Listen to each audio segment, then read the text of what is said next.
Friends, कैसे हैं आप लोग। आप सभी का हार्दिक स्वागत और अभिनंदन है टापर साइंस क्लब अकेडमी में। मित्रों, हम लोग जो है आर प्रारंभिक परीक्षा और बीओ प्रारंभिक परीक्षा 2022 के तहत हम लोग प्राचीन भारतीय इतिहास का अध्ययन कर रहे हैं मित्रों।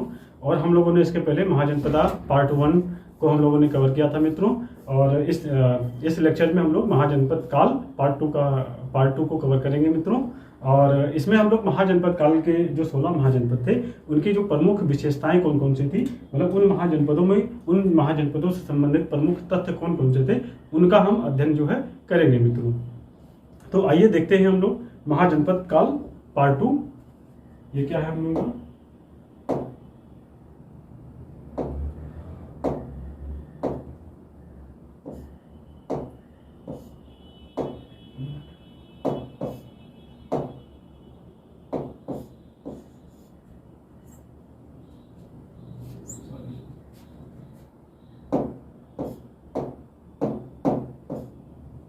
हाँ, तो हम लोग आज पढ़ते हैं महाजनपद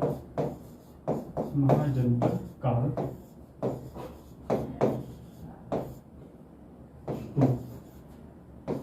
ये जो लेक्चर है मित्रों हम लोगों का महाजनपद काल 2 है मित्रों। इस लेक्चर को स्टार्ट करें मित्रों, इसके पहले हम जो है आपके सामने ये 2 क्विज रखना चाह रहे हैं। एक तो पहला क्विज ये है कि गंगा घाटी में महाजनपदों की संख्या जो है कितनी थी मित्रों। गंगा घाटी में महाजनपदों की संख्या कितनी थी? पहला आंसर है 8, दूसरा 9, 10, 11। ये 4 ऑप्शन है, इनका आंसर आपको देना है। और दूसरा क्वेश्चन मित्रों है कि उत्तर प्रदेश में महाजनपद की संख्या, उत्तर प्रदेश में महाजनपदों की संख्या कितनी थी मित्रों? 6, 8, 7, 9। ये हमारे क्विज है मित्रों। इसका आंसर मित्रों हम आपको वीडियो के लास्ट में देंगे मित्रों। और इस आंसर को जानने के लिए आप जो है वीडियो में बने रहिए मित्रों।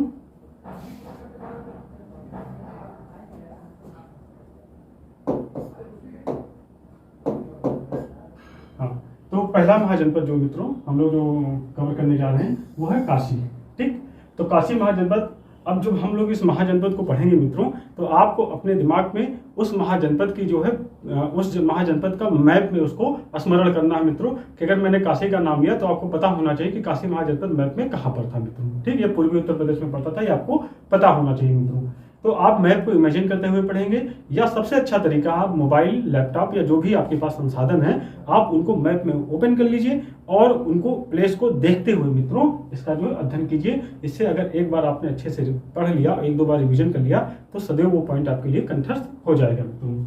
तो हम लोग देखते हैं काशी मित्रों। तो काशी का कैपिटल क्या था? वाराणसी था मित्रों। इसके संस्थापक जो थे हमारे दियोदास थे मित्रों। और इस काशी की जो कैपिटल थी वो वाराणसी थी मित्रों, जो कि वरुणा और अस्सी नदी के बीच में स्थित था मित्रों। यहाँ का सर्वाधिक शक्तिशाली शासक जो है वह ब्रह्मदत्त था मित्रों। और काशी को अविमुक्त क्षेत्र अभिधान, काशी को अविमुक्त क्षेत्र अभिधान भी कहा जाता था।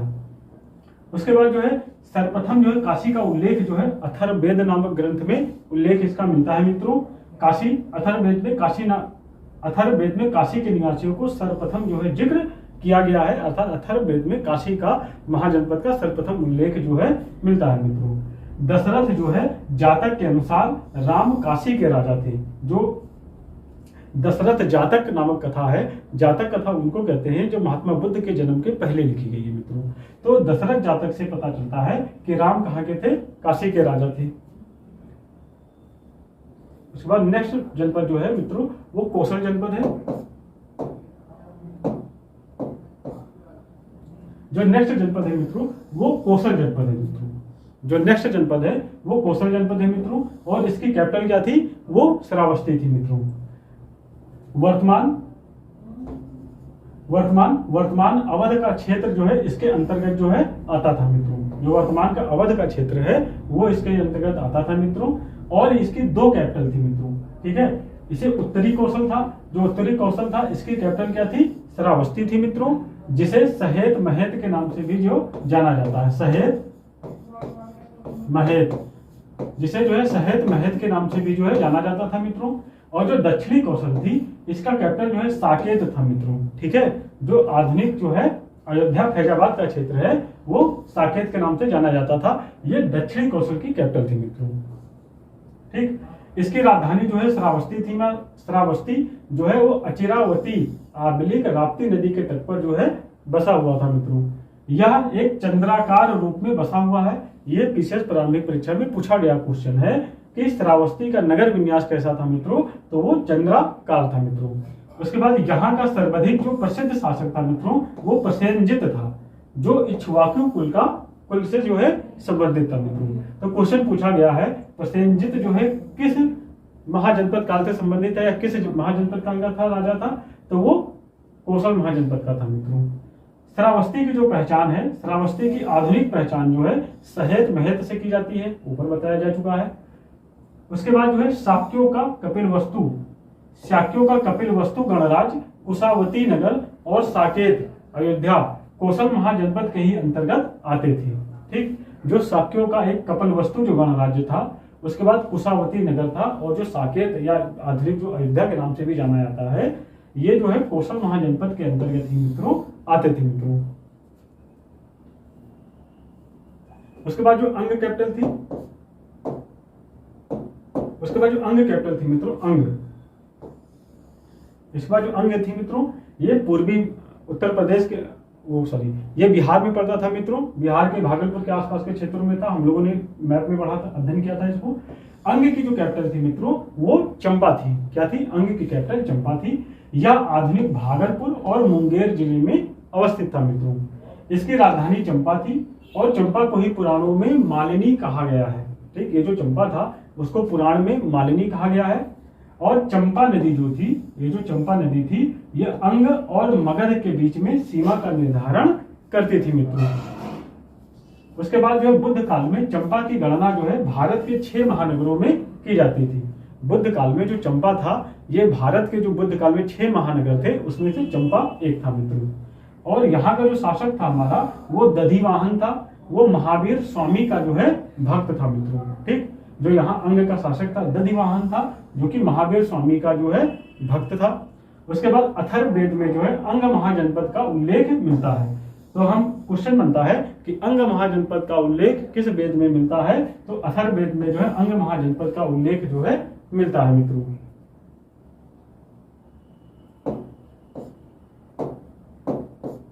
उसके बाद जो है मित्रों अगला है चेदी है। चेदी महाजनपद है मित्रों। ये आधुनिक जो बुंदेलखंड के चेंदी है, इसका कैपिटल जो था मित्रों शक्तमती या सुप्तमती भी मिलता है। सुप्तमती था मित्रों। ये आधुनिक जो है आधुनिक बुंदेलखंड में अवस्थित था मित्रों, और इसकी राजधानी सुप्तमती थी, हम लोग पढ़ चुके हैं।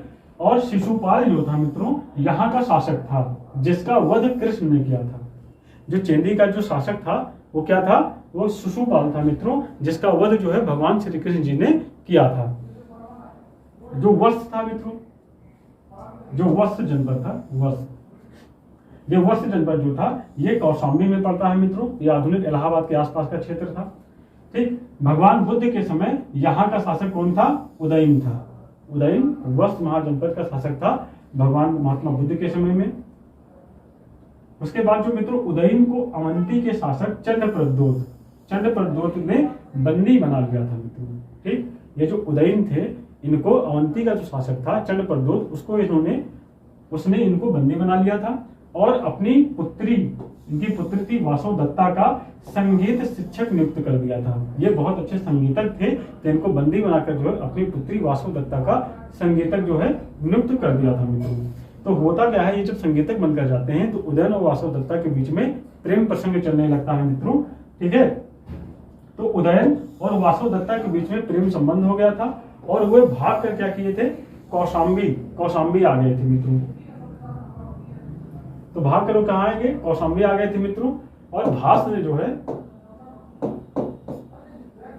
तो भास नामक विद्वान जो थे उस समय के, उन्होंने इसी समय पर आधारित जो है स्वप्न वासोदत्ता नामक कहानी की जो है रचना की है मित्रों, जिसमें भास ने जो स्वप्न वासोदत्ता की रचना की है मित्रों, जिसमें उदयन और वासोदत्ता के प्रेम प्रसंग की चर्चा मिलती है मित्रों। ठीक है, तो कई बार क्वेश्चन आता है कि स्वप्न वासोदत्ता नामक कहानी के रचनाकार कौन है? तो वो कौन थे मित्रों? भास थे मित्रों। एक मिनट,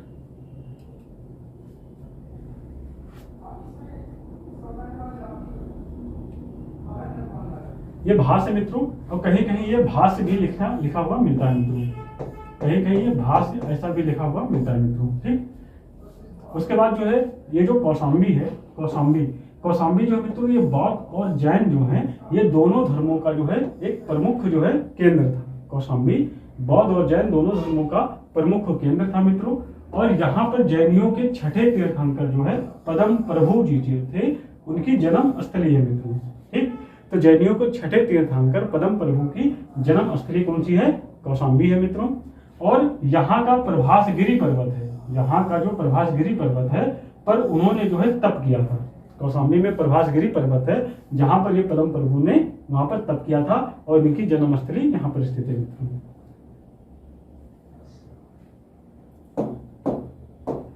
उसके बाद जो है पांचाल आता है मित्रों। पांचाल की कैपिटल जो अहिच्छत्र थी मित्रों और काम्पिल्य थी मित्रों। ठीक, पांचाल की दो कैपिटल थी, उत्तरी पांचाल जिसकी कैपिटल अहिच्छत्र थी और दक्षिणी पांचाल जो है जिसकी कैपिटल जो है काम्पिल्य थी मित्रों। यह आधुनिक जो है रुहेलखंड का बरेली, बदायूं, फर्रुखाबाद के क्षेत्रों में जो है विस्तृत था मित्रों। उसके बाद पांचाल दो भागों में विभक्त था मित्रों। जो उत्तरी पांचाल था इसकी राजधानी अहिच्छत्र और दक्षिणी पांचाल की जो राजधानी थी वो क्या थी? वो काम्पिल्य थी मित्रों। उसके बाद जो कान्यबुज शहर था, कान्यबुज या जिसे कन्नौज के नाम से जाना जाता है, वो इसी के अंतर्गत जो है आता था मित्रों। उसके बाद अष्टाध्यायी और महाभारत में इसका उल्लेख जो है मिलता है। अष्टाध्यायी और महाभारत में जो है इसका उल्लेख जो है मिलता है पांचाल का।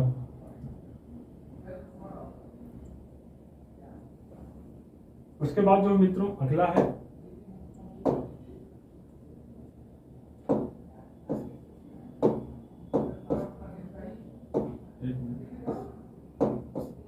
मित्रों मत्स्य है हमारा। मत्स्य ये आधुनिक जो राजस्थान में पड़ता है, अलवर के आसपास का एरिया। हम लोगों ने मैप में इसका अध्ययन किया था मित्रों। इसकी कैपिटल क्या थी? विराटनगर थी मित्रों। मत्स्य की कैपिटल विराटनगर थी और यह आधुनिक जयपुर के निकट अवस्थित था और इसका संस्थापक कौन था? वो विराट नाम व्यक्ति था मित्रों। उसके बाद जो है सूरसेना। उसके बाद सूरसेन जो था मित्रों, सूरसेन इसकी जो कैपिटल थी हमारा वो मथुरा था। जो सूरसेन था मित्रों, ये सूरसेन था हमारा, इसकी कैपिटल क्या थी? मथुरा थी मित्रों। और यहाँ का जो शासक था हमारा वो अवंती पुत्र था मित्रों। सूरसेन की कैपिटल मथुरा थी मित्रों और यहाँ का जो शासक था वो अवंती पुत्र था और यह महात्मा बुद्ध का जो है शिष्य था। ठीक है, यहाँ का जो शासक अवंती पुत्र था वो महात्मा बुद्ध का क्या था? शासक था मित्रों। और इसी के माध्यम से मथुरा में बौद्ध धर्म का प्रचार प्रसार जो है हुआ था मित्रों।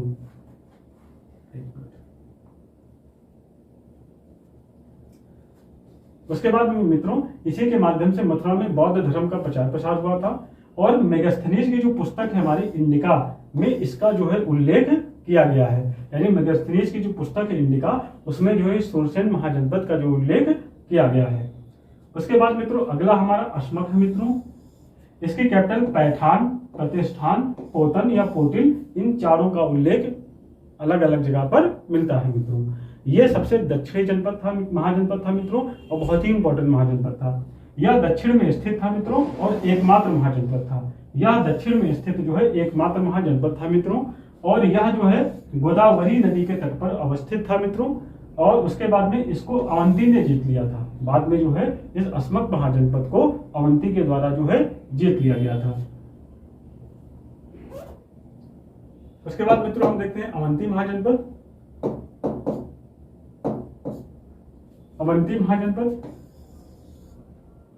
अवंती जनपद भी तो मित्रों ये मध्य प्रदेश में स्थित जनपद था मित्रों और इसकी कैपिटल जो दो थी, एक उत्तरी कैपिटल थी जो उत्तरी अवंती थी जिसकी कैपिटल उज्जैन थी और दक्षिणी अवंती जो थी जिसकी कैपिटल महिष्मती थी मित्रों। यहाँ का जो शासक था हमारा चंड प्रद्योत था मित्रों। ठीक, यहाँ का जो शासक था वो चंड प्रद्योत था मित्रों। चंड प्रद्योत महासेन था मित्रों। यह राज्य जो है दो भागों में विभक्त था मित्रों। उत्तरी अवंती था जिसकी राजधानी उज्जैन थी और दक्षिणी अवंती जिसकी राजधानी जो है महिष्मती थी मित्रों। ठीक, दोनों राजधानियों के बीच में बेत्रावती नदी बहती थी मित्रों। बहुत ही इंपॉर्टेंट फैक्ट है कि जो दोनों राजधानी थी उज्जैनी की, अवंती की, उज्जैनी और महिष्मती, इनके बीच में कौन सी नदी बहती थी? तो बेत्रवती नदी जो है बहती थी। उसके बाद एक ये बहुत ही महत्वपूर्ण फैक्ट है मित्रों कि चंद्रप्रद्योत जो थे, यहाँ के जो शासक थे हमारे चंद्रप्रद्योत, तो एक बार जो है वो पीलिया नामक बीमारी से जो है ग्रसित हो गए थे मित्रों। तो इनकी बीमारी के इलाज के लिए जो है इस समय के जो समकालीन शासक थे बिंबिसार, मगध के जो समकालीन शासक थे, ये हर्यक वंश के बिंबिसार ने, इन्होंने अपने राजवैद्य जो है जीवक को भेजा था, अपने राजवैद्य जीवक को भेजा था जिससे कि इनका जो है चंद्रप्रद्योत का जो है पीलिया का इलाज जो है किया जा सके मित्रों। ठीक है, तो ये बहुत ही इंपॉर्टेंट फैक्ट है, कई बार पूछा गया है कि किस शासक ने जो है अपने राजवैद्य जीवक को चंद्रप्रद्योत के पीलिया के इलाज के लिए भेजा था? तो उत्तर होगा बिंबिसार। इसी तरीके से तार मनोर कर इस पर क्वेश्चन कई बार पूछे जा चुके हैं मित्रों, आपके आरओ प्रारंभिक परीक्षा और पीसीएस प्रारंभिक परीक्षा में भी पूछे जा चुके हैं। उसके बाद जो है मगध के अतिरिक्त जो है यही राज्य था मित्रों जहां पर लोहे की जो है खाने थी मित्रों। उसके बाद जो है मित्रों गांधार, उसके बाद जो मित्रों गांधार था, गांधार जो था मित्रों, गांधार की जो कैपिटल थी तक्षशिला थी। गांधार की कैपिटल क्या थी? तक्षशिला थी मित्रों। और गांधार काबुल घाटी में अवस्थित था। और पुष्पकलावती जो है यहाँ की द्वितीय प्रमुख जो है नगर था मित्रों। ये गांधार क्या था? ये काबुल घाटी में स्थित था और पुष्पकलावती यहाँ का द्वितीय प्रमुख नगर था मित्रों।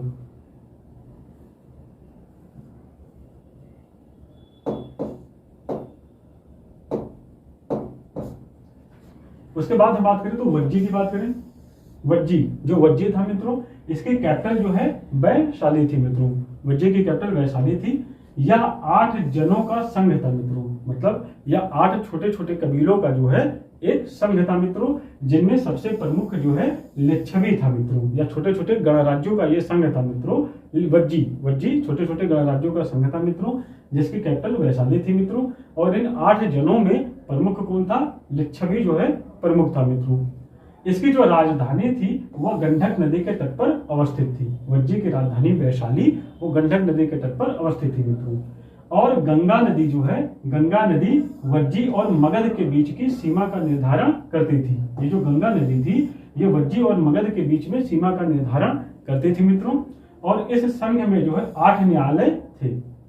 ठीक, उसके बाद वैशाली की नगर वधु जिसे आम्रपाली के नाम से जाना जाता था, कई बार क्वेश्चन आया है कि आम्रपाली का संबंध किस महाजनपद से था? तो वैशाली से था मित्रों। तो वैशाली की जो नगर वधु थी आम्रपाली, वो बुद्ध की अनुयायी जो है हो गई थी बाद में। उसके बाद हम देखते हैं कि जो लिच्छव गणराज्य है, लिच्छवी गणराज्य को विश्व का पहला गणतंत्र जो है माना जाता है। ये इंपॉर्टेंट फैक्ट है मित्रों कि किस गणतंत्र को विश्व का पहला गणतंत्र जो है माना जाता है, तो वो लिच्छवी गणराज्य है मित्रों।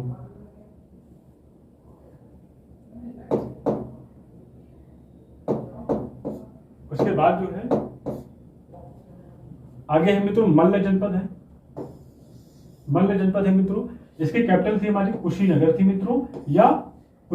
मित्रों, और पावा थी मित्रों। ये जो मल्ल जनपद की कैपिटल कुशीनगर थी मित्रों, यही कुशीनगर में जो है महात्मा बुद्ध को जो है महापरिनिर्वाण प्राप्त हुआ था मित्रों। और बाद में जो है पावापुरी में यहाँ पर महावीर स्वामी को जो है महापरिनिर्वाण जो है प्राप्त हुआ था मित्रों। तो मल्ल जो था इसकी कैपिटल कुशीनगर थी, पावापुरी थी। ठीक, यह आधुनिक उत्तर प्रदेश के देवरिया जिले में पड़ता है मित्रों। मल्ल महाजनपद आधुनिक उत्तर प्रदेश के देवरिया जिले में पड़ता है मित्रों। और यह 2 भागों में विभक्त था। ठीक, इसका जो उत्तरी भाग था मित्रों, इसकी राजधानी कुशीनगर थी, और जो दक्षिणी भाग था इसकी राजधानी क्या थी? पावा थी मित्रों। ठीक, तो बुद्ध की मृत्यु के बाद में मल्लों ने अपनी स्वतंत्रता जो है खो दी थी। जब बुद्ध की मृत्यु होती है तो उसके बाद जो है इन्होंने अपने स्वतंत्र अस्तित्व को खो दिया था। वे मगध की समाजवादी नीतियों के शिकार हो गए थे मित्रों। ठीक है, आगे हम लोग पढ़ेंगे, जब मगध का उत्कर्ष पढ़ेंगे तब हम देखेंगे कि किस चालाकी के साथ में मगध ने जो है मल्लों का विलय जो है मगध में किया था मित्रों।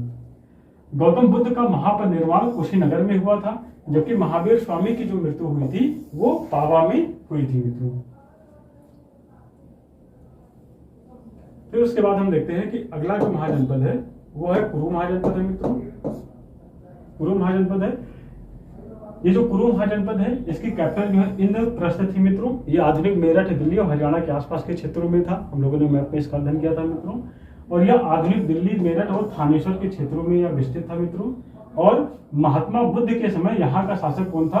कौरव्य था मित्रों। महात्मा बुद्ध के समय यहाँ का शासक कौरव्य नामक था व्यक्ति था। और यहाँ के लोग जो है बल बुद्धि के लिए विख्यात थे, यानी बल और बुद्धि में काफी मतलब विद्वान व्यक्ति रहते थे। बुद्धि से बहुत तेज और बल से शारीरिक रूप से बहुत ताकतवर होते थे मित्रों हस्तिनापुर के लोग, मतलब इंद्रप्रस्थ के लोग। और हस्तिनापुर जो नगर था हमारा इसी में पड़ता है मित्रों, जिसका हम महाभारत में बार बार उल्लेख महत्वपूर्ण ढंग से पाते हैं मित्रों।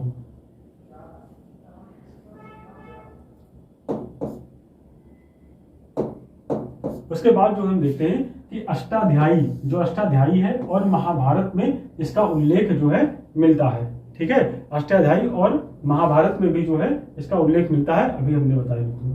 उसके बाद हम देखते हैं कंबोज, जो कंबोज था मित्रों। और कंबोज की कैपिटल क्या थी? हाटक थी मित्रों, या राजपुर थी मित्रों। ये कहाँ था? ये उत्तर भारत में जो है स्थित था हमारा, वो आधुनिक जो है पीओके के क्षेत्र में पड़ता है। तो कंबोज कैपिटल क्या थी? हाटक या राजपुर था। कंबोज अपने घोड़ों के लिए जो है प्रसिद्ध था। क्वेश्चन बन सकता है 16 महाजनपदों में कौन सा महाजनपद था जो अपने घोड़ों के लिए विख्यात था? तो कौन था? कंबोज जनपद था मित्रों। यह गांधार का पड़ोसी राज्य था और अफगानिस्तान में जो है पड़ता था। सॉरी मित्रों, ये जो है पाकिस्तान में नहीं, ये उस समय अफगानिस्तान में पड़ता था मित्रों। ठीक, गांधार का पड़ोसी राज्य था और अफगानिस्तान में पड़ता था। गांधार पाकिस्तान में था। कौटिल्य ने इसे वार्ता शस्त्रोपजीवी संघ कहा है। कौटिल्य ने कंबोज को इसको वार्ता शस्त्रोपजीवी संघ कहा मित्रों। मतलब यह ऐसा संघ था या ऐसा यह महाजनपद था जो कृषि, पशुपालन और वाणिज्य के लिए अपने सुविख्यात था या जाना जाता था। ये इंपॉर्टेंट फैक्ट है मित्रों कि कौटिल्य ने किस महाजनपद को वार्ता शस्त्रोपजीवी कहा है? तो कंबोज को कहा है मित्रों। और उसके बाद जो 16वां महाजनपद होगा मित्रों, वो क्या होगा हमारा? वो गिरिव्रज होगा, या जिसकी गिरिव्रज या राजगृह होगा मित्रों। और ये जो है सबसे शक्तिशाली महाजनपद होगा, जो धीरे धीरे एक एक कर जो है सारे महाजनपदों को अपने में कोलैप्स कर जाएगा। और बाद में जो है इसी का जो अंतिम शासक होगा धनानंद, जिसकी हत्या करके चंद्रगुप्त मौर्य जो है मौर्य समाज की जो है स्थापना करते हुए दिखाई देगी मित्रों। तो इस प्रकार से इस महाजनपद काल का हम लोग अध्ययन कर चुके हैं मित्रों। अब हम नेक्स्ट टॉपिक में पढ़ेंगे मगध का उत्कर्ष, जिसमें हर्यक वंश, शिशुनाग वंश, ठीक है, इन सब चीजों का हम अध्ययन करते हुए अपने जो है लेक्चर को आगे बढ़ाएंगे मित्रों। तो अब समय आ गया है कि जब आपके जो ऑब्जेक्टिव क्वेश्चन का जो शुरुआत में पूछा गया था उसका हम यहाँ पर आपको आंसर दे देंगे मित्रों। कमेंट सेक्शन ऑन है, आप लोग बताइए कि गंगा घाटी में महाजनपदों की संख्या कितनी थी। अगर आपको पता है तो बताइए, वरना मैं आंसर आपको बता रहा हूँ। अच्छा चलिए, आप लोग ये बताइएगा कितने लोगों को, ईमानदारी से बताइएगा कितने लोगों को कमेंट सेक्शन में कि कितने लोगों को इस प्रश्न का आंसर एक्यूरेट आता था मित्रों। ठीक है, मैं आंसर बता दे रहा हूं, आप लोग मिलान कर कमेंट बॉक्स में बताइएगा कि कितने लोग इसका सही आंसर किसको पता था। तो गंगा घाटी में जो महाजनपदों की जो संख्या थी मित्रों वो 10 थी मित्रों। ठीक, गंगा घाटी जो थी इसमें कुल महाजनपद कितने थे? 10 थे। और उत्तर प्रदेश में महाजनपदों की संख्या कितनी थी? ये आरो प्री 2021 में 2022 ये आरोपरी 2022 में जो है अभी जो हुआ था 5 दिसंबर 2021 को हुआ था। हाँ, आरोपरी 2021 में पूछा गया क्वेश्चन था कि उत्तर प्रदेश में महाजनपदों की संख्या कितनी है, तो वो संख्या थी कितनी? 8 थी मित्रों।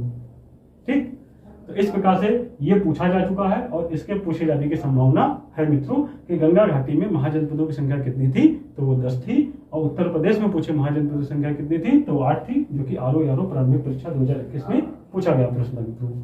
तो इस प्रकार से हम लोगों ने महाजनपद काल जो है अपना महाजनपद की क्लास हम लोग पूरी कर चुके हैं मित्रों। अब हम लोग नेक्स्ट टॉपिक में मगध के उत्कर्ष के बारे में पढ़ेंगे मित्रों, और फिर आगे नेक्स्ट लेक्चर को आगे बढ़ाएंगे मित्रों। चलो, आपको बहुत बहुत धन्यवाद मित्रों। आप लोग खुश रहिए, मस्त रहिए, पढ़ाई करते रहिए मन लगाकर, बार बार रिवीजन आप लोग करते रहिए मित्रों।